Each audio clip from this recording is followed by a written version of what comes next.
আসসালামু আলাইকুম রহমতুল্লাহ। প্রিয় দর্শক, কেমন আছেন? আশা করি ভালো আছেন। প্রিয় দর্শক, ট্রেজারি বন্ড জামানত রেখে ঋণ দিতে পারবে ব্যাংক।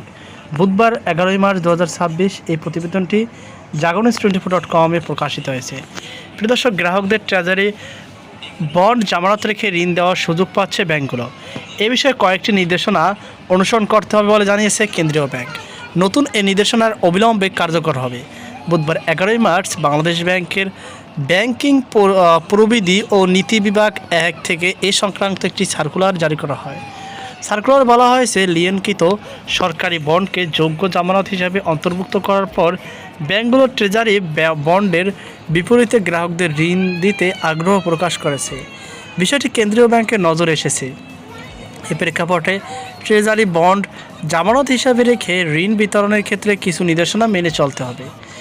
নির্দেশনা অনুযায়ী ট্রেজারি বন্ডের বিপরীতে গ্রাহকদের ওভারড্রাফট বা মেয়াদি ঋণ দেওয়ার আগে ব্যাংকের ফাইন্যান্সিয়াল মার্কেট ইনস্ট্রাকচার সিস্টেম সংশ্লিষ্ট বন্ডে লিয়েন মার্ক করতে হবে।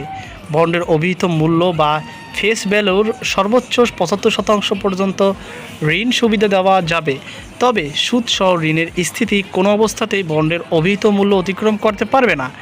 এছাড়া ঋণের মেয়াদ কোনোভাবেই বন্ডের মেয়াদের বেশি হতে পারবে না এবং বন্ড কেনার উদ্দেশ্যে ব্যাংক কোনো ঋণ দিতে পারবে না বলেও সার্কুলার উল্লেখ করা হয়েছে।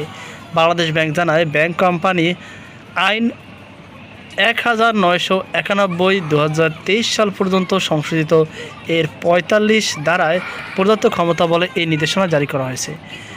তো প্রিয় দর্শক, আশা করি আপনারা বুঝতে পেরেছেন। এখানে 1991 হবে না, দুঃখিত, এখানে 1991 এর 45 ধারার প্রদত্ত ক্ষমতা বলে এই নির্দেশনা জারি করা হয়েছে। সকল ভালো থাকুন, সুস্থ থাকুন। আজকে পর্যন্ত, আল্লাহ হাফিজ।